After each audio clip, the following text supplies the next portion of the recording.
요엘서 2장 15절에서 17절까지 말씀 묵상하겠습니다. 요엘 2장 15절에서 17절까지 말씀입니다. 말씀 있습니다. 너희는 시온에서 나팔을 불어 거룩한 금식일을 정하고 성회를 소집하라.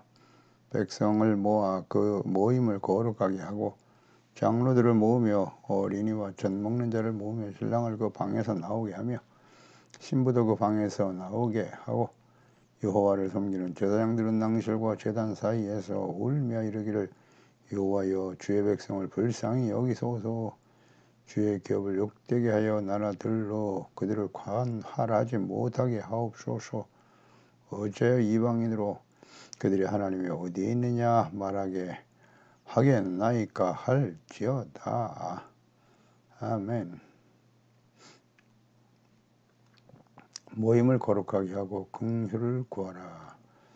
하나님께서 하나님의 백성들에게 책망과 경고, 공의 심판에 대해서 말씀하시는 이유는 그들에게 재앙이 임하기를 원하기 때문이 아니죠. 재앙을 원하시지 않습니다. 그들이 자신의 잘못을 깨닫고 회개하고 하나님께로 돌아와 자비와 긍휼을 힘입어 용서받고 장래의 평안과 참된 기쁨을 주시기 위함이지요. 그게 하나님의 뜻입니다.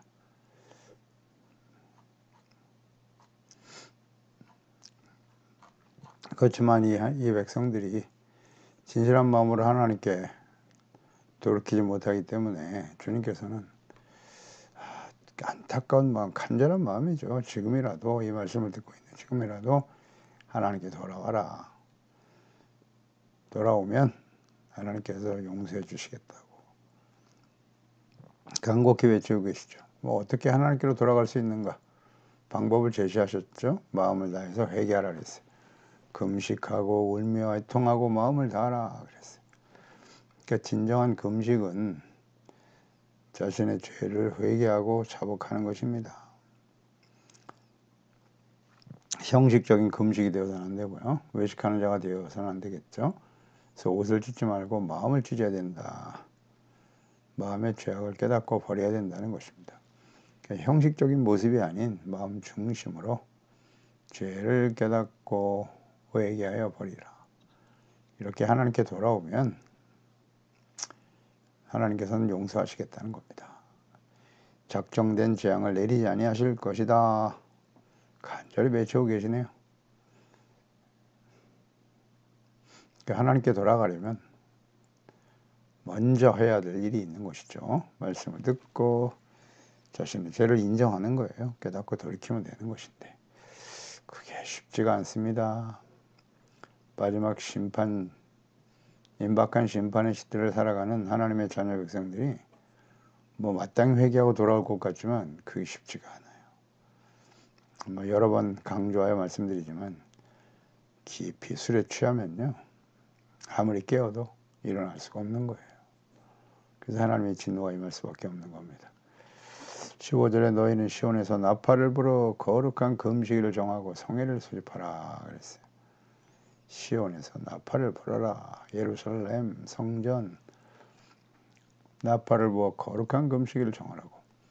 나팔을 불라고 하는 것은 레위기 23장 24절에 이스라엘 자손에게 말하여 이르라. 일곱째 달 곧 그 달 첫날은 너희에게 쉬는 날이 될 것이다. 이는 나팔을 불어 기념할 날이요 성회라고 말씀하고 있죠. 나팔을 불어 기념일을 정하라. 그러니까 일곱째 달은 중요한 달이죠. 대속죄일이 7월 10일이 대속죄일이고요. 그 다음 한 주간이 이제 초막절, 수장절이 시작되는 마지막 절기죠. 그러니까 백성들이 이스라엘 백성들에게 나팔을 불어 깨어 준비하도록 하기 위해서 나팔을 불었다. 7월 첫째 날이 이제 나팔절이 되는 거예요. 나팔절. 나팔을 불게 하신 이유는 백성들이 그 나팔 소리를 듣고 하나님께 집중하라는 거죠. 하나님을 바라보라.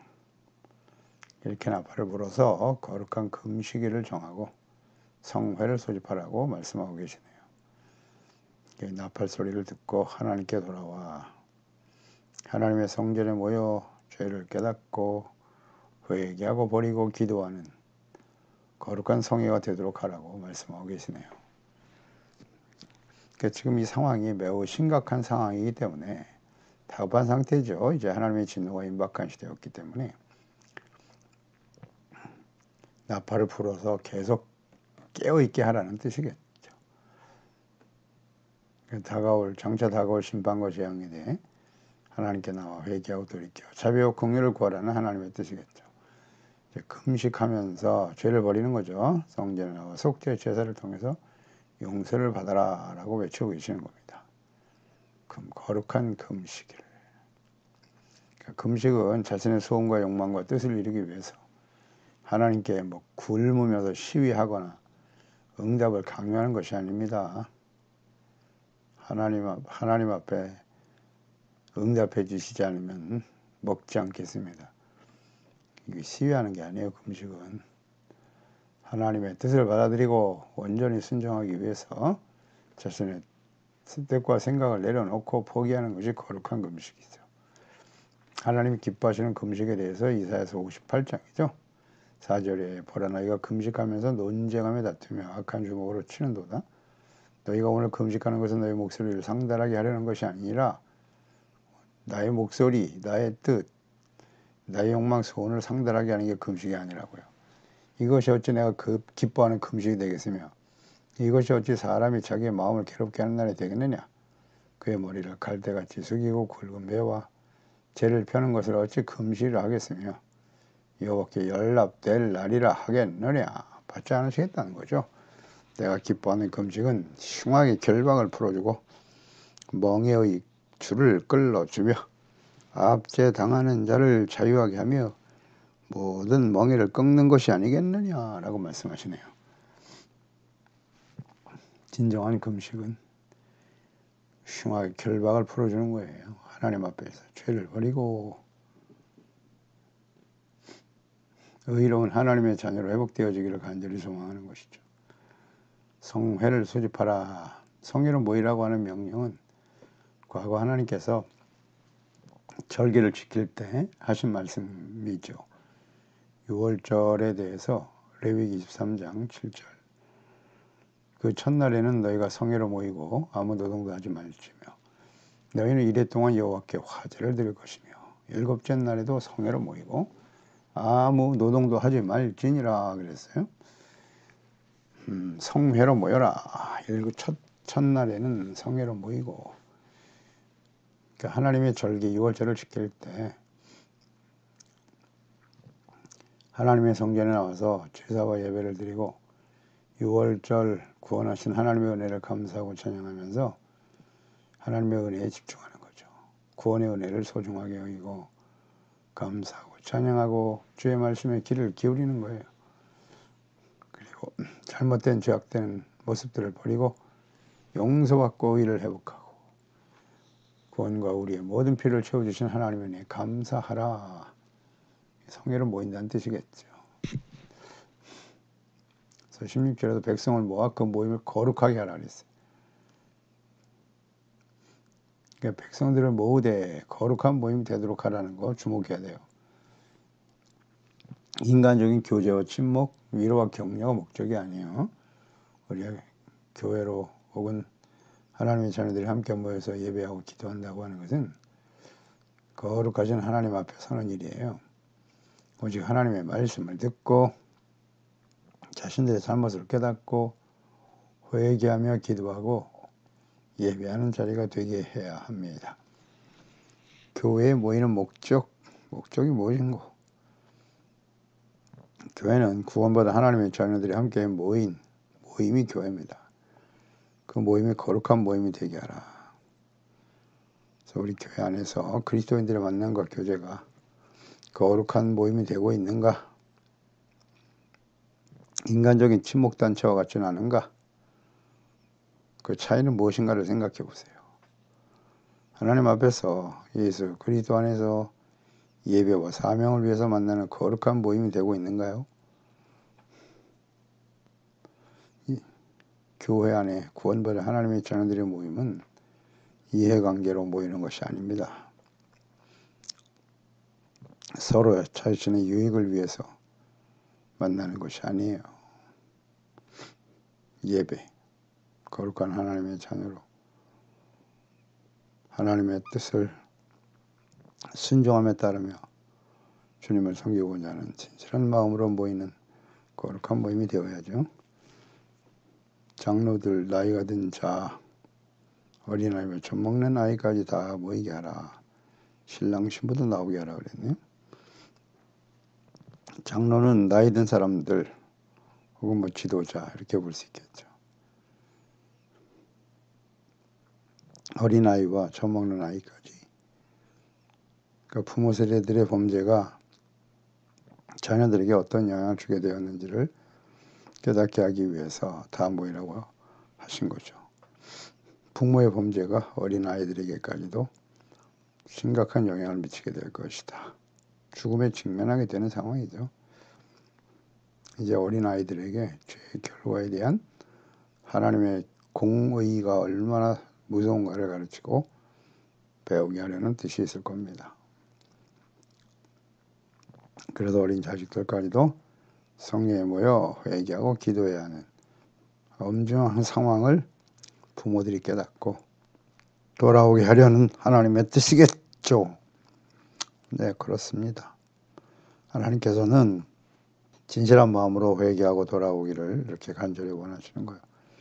부모, 자녀들, 어린 자녀들까지 함께 나와라. 신랑 신부까지도 나와서 기도하라. 율법에 각 결혼한 신랑은 군대도 가지 않고 1년 동안 집에 거하면서 아내를 즐겁게 하라고 말씀하셨어요. 신명기 24장 5절이죠. 사람이 새로이 아내를 맞이하면 그를 군대로 내보내지 말 것이요. 아무 직무도 그에게 맡기지 말 것이며 그는 1년 동안 한가하게 집에 있으면서 그가 맞이한 아내를 즐겁게 할지니라 라고 말씀하셨죠. 그러니까 지금 이 상황이 전쟁보다 더 엄중한 상황이 되었음을 깨닫게 하시려고 신랑 신부까지도 다 나와서 하나님께 기도하라. 회개하며 기도해야 된다고 말씀하고 계시죠. 그러니까 이스라엘 백성들의 패역과 완악함으로 인해서 장차 다가올 메뚜기 재앙, 이는 강력한 외세의 침략을 통해서 심판하실 하나님의 공의가 임하게 될 것이다. 이것에 대한 깨달음을 얻도록 하기 위함일 것입니다. 예수 그리스도의 재림과 요한계시록의 마지막 심판이 임박한 시대를 살아가는 이 시대, 우리 하나님의 자녀들 그리스도인들, 우리에게 주시는 말씀 아니겠습니까? 거룩한 금식, 또 거룩한 예배와 기도로 하나님께 모이기를 힘쓰고 있는가 생각해 봐야 합니다. 예배는 형식에 그치고 먹고 마시고 즐기며 교제하는 것이 목적이 되고 있지는 않는가요? 히브리서 10장 22절이죠. 우리가 마음의 뿌림을 받아 악한 양심으로부터 벗어나고 몸은 맑은 물로 씻음을 받았으니 참 마음과 온전한 믿음으로 하나님께 나아가자. 또 약속하신 이는 미쁘시니 우리가 믿는 도리의 소망을 움직이지 말며 굳게 잡고 서로 돌아보아 사랑과 선행을 격려하며 모이기를 피하는 어떤 사람들의 습관과 같이 하지 말고 오직 권하여 그날이 가까움을 볼수록 더욱 그리하자. 우리가 진리라는 지식을 받은 후 짐짓죄를 범한 즉 다시 속지 않은 죄사가 없고 오직 무서운 마음으로 심판을 기다리는 것과 대적하는 자를 대할 명령은 불만 있으리라 말씀하고 있죠. 그렇습니다. 이 마지막 심판이 임박한 시대에 거룩한 성회로 모이라 그랬어요. 모이는 일에 더욱 힘써야 돼요. 모임 자체가 목적이 아니고 함께 모여서 우리의 믿는 도리의 소망을 움직이지 말며 굳게 붙들어 서로에게 사랑과 선행을 격려하면서 진리라는 지식을 받은 후에 짐짓죄 고의로 죄를 범하면 속죄할 죄사가 없다고 말씀하셨어요. 알고도 행하지 않는 이런 완악함을 버리고 겸손히 하나님 앞에 두렵고 떨리는 마음으로 죄를 버리고 의의 거룩한 예배를 하나님께 드릴 수 있어야겠죠. 이걸 더욱 힘써야 돼요.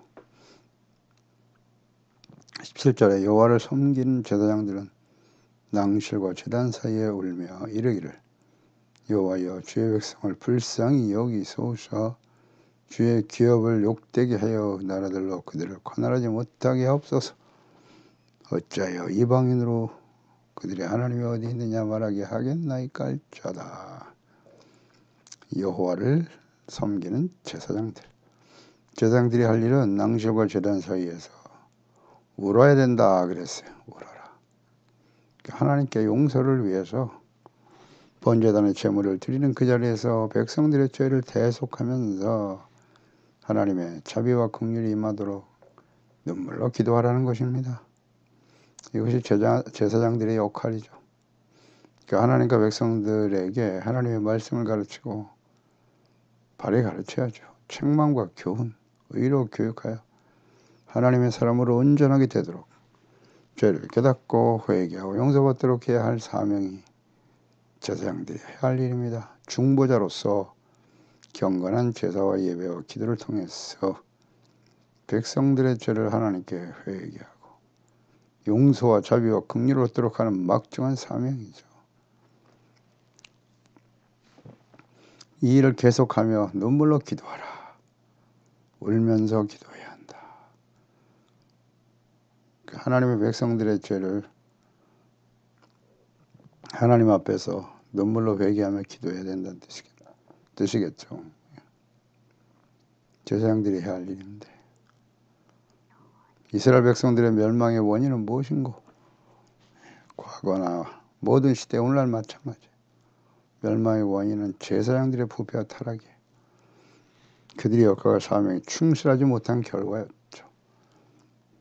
과거에도 그랬고 모든 시대에 특히 마지막 때를 살아가는 시대 목회자들의 부패와 타락이 일반화되어 버린 시대를 살아가고 있습니다. 새로운 일이 아니죠. 너무나 쉽게 목회자들의 부패와 타락의 소식을 접하게 됩니다. 이것이 무엇을 의미하는지 우리는 알고 있나요?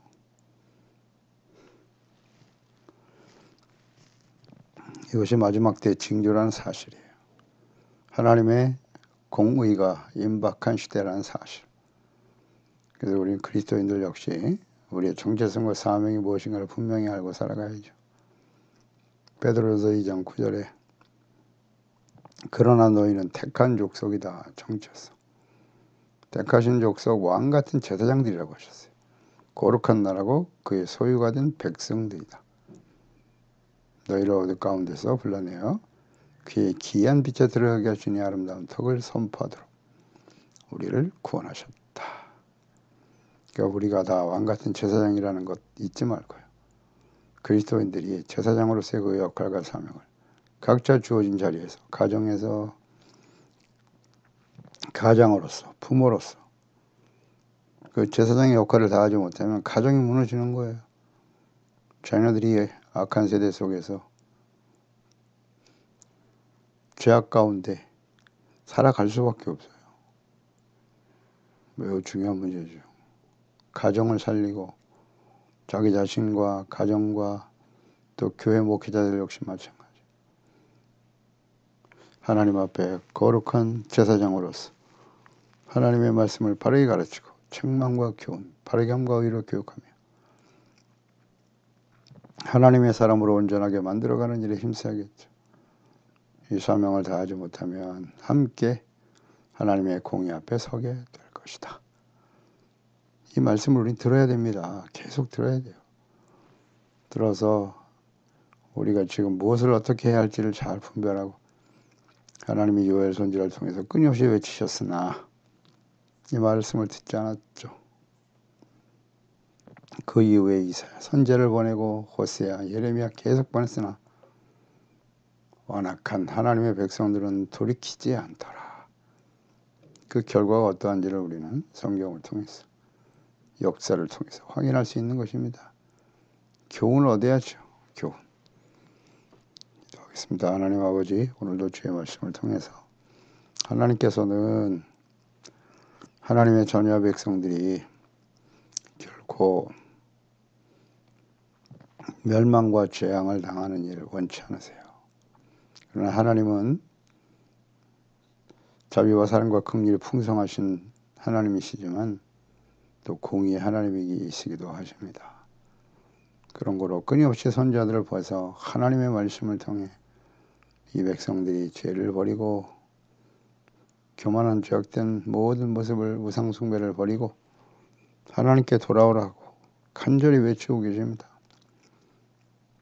그러기 위해서는 거룩한 금식을 선포하라, 성회로 모여라, 우리가 하나님 자리에 나와서 예배하고 기도해야 되는 이유는 무엇인가요? 그 목적은 어디에 있나요? 주의 말씀을 통해서 우리의 모든 죄 허물을 깨닫고 돌이키고 하나님과의 관계 회복되고 하나님이시는 참된 평안과 기쁨을 누리며 살아가는 저희들이 되어지기를 원합니다. 형식적인 제사와 예배, 기도, 하나님이 기뻐하시지 않습니다. 아까 폐역한 마지막 심판을 향해 달려가는 시대에 이 말씀을 듣는 우리 소중한 지체와 자녀들, 하나님의 자녀들만큼이라도 근신하고 깨어있게 도와주시옵소서. 겸손하게 하소서. 주님의 말씀 앞에 자신의 잘못을 깨닫고 시인하고 자복하고 하나님의 왕같은 제사장으로서 우리가 해야 할 일은, 제사장은 자신의 무슨 기득권과 특권을 요구하는 것이 아니에요. 하나님의 전에 나와 하나님의 백성들을 위해서 날마다 눈물로 기도할 수 있는 깨어있는 하나님의 종들이 될 수 있도록 도와주시옵소서. 그래서 주님 모시는 날, 주님 앞에 서는 날 부끄러움 없이 영광스러운 모습으로 주님을 맞이할 수 있는 거룩하고 이롭고 진실한 하나님의 자녀들이 다 되게 하소서. 예수님의 이름으로 기도드리옵나이다. 아멘.